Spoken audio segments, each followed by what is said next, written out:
इस देश में जातिवाद जनगणना के साथ साथ जितने भी सरकारी संस्थान हैं, चाहे वो जुडिशरी हो, जहां से हमारे खिलाफ लगातार फैसले आते हैं, चाहे वो आर्मी हो, चाहे वो और कोई सरकारी संस्था हो, सब जगह का आरक्षण व्यवस्था लागू होनी चाहिए। बताओ होनी चाहिए, नहीं होनी चाहिए? होनी चाहिए, होनी चाहिए। बहुत अच्छी बात।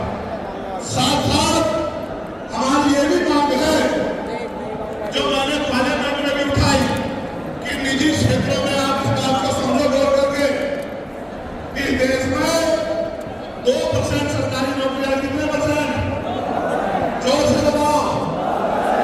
98% प्राइवेट सेक्टर है। कुछ ऑर्गेनाइज है, कुछ अनऑर्गेनाइज है। आप ये देखो, 2% में तो बंटवारा है, लेकिन 98% में सब पुरानी सत्ता वाले लोग और आज की सत्ता वाले लोग सांप की तरह कुंडली मार के बैठे हैं। ना वहां SC/ST के लोगों का कोई प्रतिनिधित्व है, ना OBC के लोगों का है, ना ही मुस्लिम लोगों का है। तो हमारी मांग ये भी है कि अब समय आ गया है कि निजी क्षेत्रों में भी आरक्षण की व्यवस्था होनी चाहिए। होनी चाहिए, उनके बताओ, बोलो आप जाके बताओ, जोर से बताओ, होनी चाहिए, होनी चाहिए। साथ साथ हमारी ये मांग है कि प्रमोशन में रिजर्वेशन भी इस देश में लागू होना चाहिए। शेड्यूल कास्ट, शेड्यूल ट्राइब और बैकवर्ड के लोगों के लिए प्रमोशन में रिजर्वेशन भी सरकारी संस्थानों में लागू होना चाहिए। लागू होना चाहिए, ना होना चाहिए? बताओ, जोर से बताओ।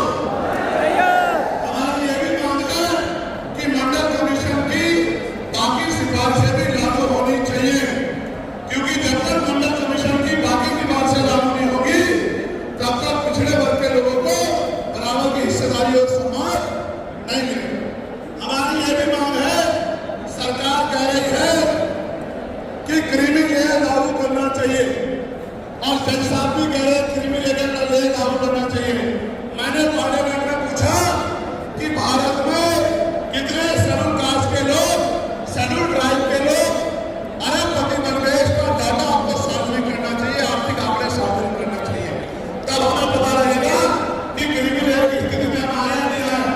आपको शायद जानकारी नहीं है, मैं आपको बताता हूं, आज भी बहुत सारे पदों को NFS करके, नोट फॉर्म सुटेबल करके हमारे योग्य लोगों को नौकरी से निकालने का काम ये सरकारें करती हैं, क्योंकि कलम की ताकत उनके हाथ में होती है। जिनकी राज सत्ता पे कब्जा होता है, हमारे लोगों का राज सत्ता पे कब्जा नहीं है, इसलिए सारी योजनाएं हमारे खिलाफ बनती हैं। हमारी ये भी मांग है, इस पर मैं गौर कर रहा हूं, सरकार ने कहा, मैं आज इस पर भी बोलूंगा। आज अगर मैं इस पर नहीं बोलूंगा तो हमारे लोगों को पता ही नहीं रहेगा देश में क्या हो रहा है। सरकार ने कहा कि वर्गीकरण लागू होना चाहिए। मैंने आपको बताया कि बातें तो बहुत लोग करते हैं, लेकिन जब आरक्षण पे हमला होता है, जब और किसी तरीके से आरक्षण को खत्म किया जाता है, जब गांव-गांव जाके लोगों को समझाने का प्रयास किया जाता है, तब जिन जातियों को आज सरकार के इशारे पे गाली दी जा रही है, उनको ही उन्हीं की जिम्मेदारी मान के लोग घर में बैठ जाते हैं कि भाई यही आरक्षण की रक्षा करेंगे, यही अधिकार की रक्षा करेंगे। लेकिन सच ये है, अगर सरकार की मंशा वर्गीकरण के जरिए वास्तविकता में निचले पायदान पर बैठे अंतिम व्यक्ति को ऊपर उठाने की होती, तो जिस तरह से 10% आर्थिक आधार पर आरक्षण की व्यवस्था की गई थी, 10% आरक्षण की व्यवस्था DSC के भाइयों के लिए, DSC परिवारों के लिए सरकार कर सकती थी। उनका कोई मतलब नहीं बैठता था कि इन्हीं में टुकड़ा डाल दे, क्योंकि सरकार जानती है कि इनमें बंटवारा हो जाएगा तो इनके खिलाफ आंदोलन आसान हो जाएगा, इनको पता भी नहीं चलेगा, तब इनके अधिकार खत्म होंगे। मैं आपसे कहना चाहता हूं, सरकार बताओ इनके पास वर्गीकरण की क्या पॉलिसी है, किस आधार पर वर्गीकरण करना चाहते हैं, कौन से आंकड़े उनके पास है, कौन से डाटा उनके पास है। मैं सरकार से जानना चाहता हूं, सरकार कमेटियां बना दे और वर्गीकरण किस फॉर्मूले में करेगी,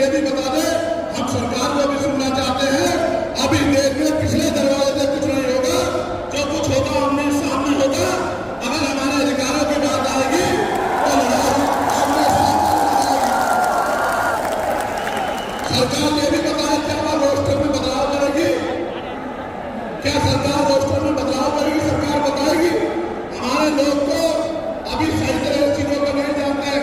मैं ये भी विश्वास दिलाता हूँ, स्पेशली डीएससी के भाइयों को कह रहा हूं, मेरी बात को गौर से सुनना। स्पेशली डीएससी के भाइयों को कह रहा हूं, उन जातियों को जो लोग आंदोलन कर रहे हैं, आपको एहसास नहीं है, जब लेने की बारी आएगी हम बताएंगे अपने भाइयों को किस तरह से आगे बढ़ाया जाता है, किस तरह से उनकी सजा दी जाती है। अभी तो हमको देने कुछ है नहीं। मैं आपको विश्वास दिला दे रहा हूँ, डीएससी में जो हमारे भाई हैं, वाल्मीकि समाज के भाई हो, कानून समाज के भाई हो, और बागरी समाज के भाई हो, और किसी सैसी समाज के भाई हो, मैं चंद्रशेखर आजाद वचन लेके कहता हूँ बहुजन समाज के सामने, ये हमारी आपसी बातचीत है। आप दुश्मन के इशारों पे काम मत करो। हम लोग बैठ के अपनी लड़ाई को निपटा लेंगे।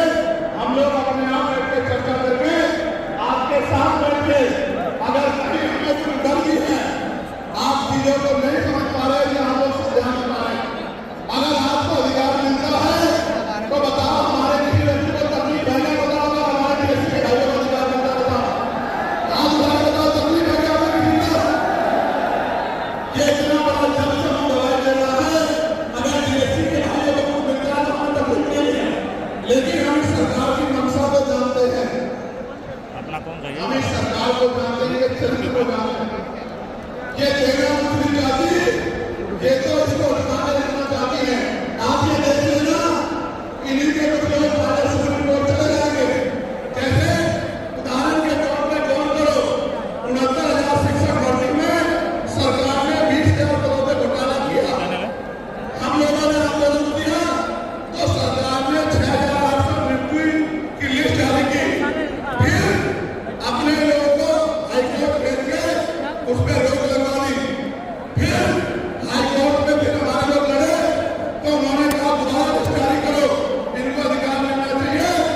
तो वोट लेने के लिए हमारे लोगों के सामने कहा कि भाई मिलना चाहिए, तो समर्थन करते हैं, लेकिन अपने लोगों को सुप्रीम कोर्ट भेज दिया और सुप्रीम कोर्ट में इनके बैठे जजों ने फिर से उस पर रोक लगा दी।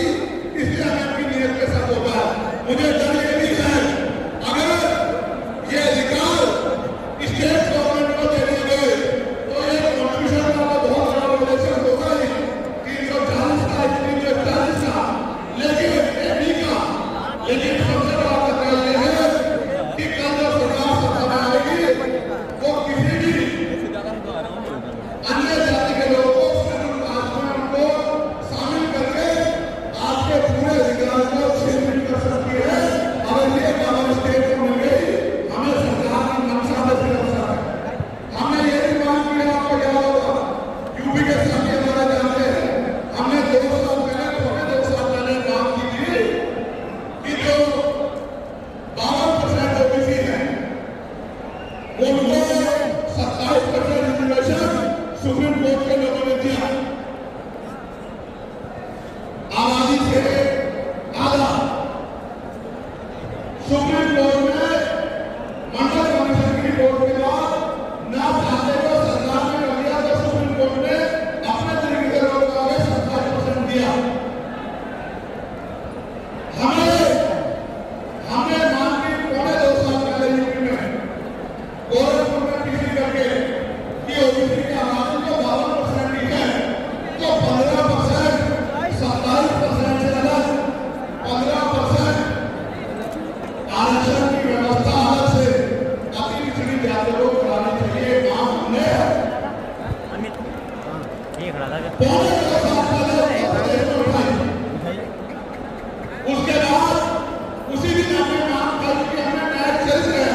हम बाबा साहब अम्बेडकर को बाद में काशी राम साहब को अपना नेता मानते हैं, हम ज्योतिबा फुले साहू महाराज को अपना नेता मानते हैं। हमने मांग कर की हम मामला राष्ट्र वर्मा और सर छोटू राम को अपना नेता मानते हैं। हम कोई महाराज की पार्टी को अपना नेता मानते हैं। हम परिवार सुशील को अपना नेता मानते हैं। हमने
पहले देश को ये तो बता दो जाति का जनगणना करा के कि भाई अभी तक उनका प्रतिनिधित्व कितना है, अभी तक उनकी सरकारी नौकरी में हिस्सेदारी कितनी है और कितनी कमी उनकी है जो आपने 10% उनको दे दिया। आज हम लोग एक और मामले उठाते हैं कि विकास का आरक्षण बढ़ा के उसकी संख्या के आधार पर 25% करना चाहिए। बताओ सहमत हो नहीं सहमत हो? जो सहमत हो बताओ सहमत हो नहीं सहमत हो? तो ये हमारी वो मांगे हैं जिनके लिए आज हम लोग यहाँ इकट्ठा हुए हैं और हम इकट्ठा नहीं हुए आज तो मजबूरी या अपने देश से प्यार था कि हमने अपने लोगों को बदलाव कर लिया। अगली बार अधिवेशन तो होगा इंदौर में, लेकिन जब चलिए तो इस बार एक और बड़ा आंदोलन रामलीला मैदान में और रामलीला मैदान से अपनी पार्लियामेंट का चुनाव करके चुनावों को उठाने के लिए हम लोग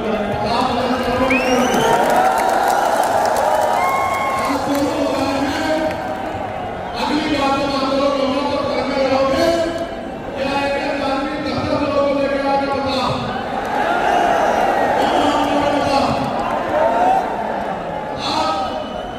जब लगभग सभी मांगों पे मैंने अपनी बात रख दी है, लेकिन जो बहुत बुनियादी बात मुझे आपसे करनी है, जो मेरे दिल की बात है, क्या आप सुनना चाहते हो?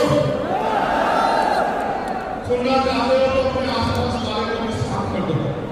बिल्कुल इसमें इस प्रकार में ऐसा माहौल होना चाहिए कि अगर सुई भी गिरे तो उसकी आवाज आनी चाहिए, तभी मैं अपने दिल की बात रखूंगा। ये तो मैंने आंदोलन की बात आपसे रख दी, लेकिन अगर आप बिल्कुल शांत माहौल में बनाओगे तो फिर आपका ये कार्यकर्ता इतना कमजोर नहीं कि अपनी बात को बिना आपके ऐसे करके रख दे। तो पहले आप 1 मिनट में बिल्कुल शांत माहौल बनाओ जिससे मेरी छोटी से छोटी बात आपको समझ में आए। बिल्कुल यहाँ से लेके बात बिल्कुल शांत हो।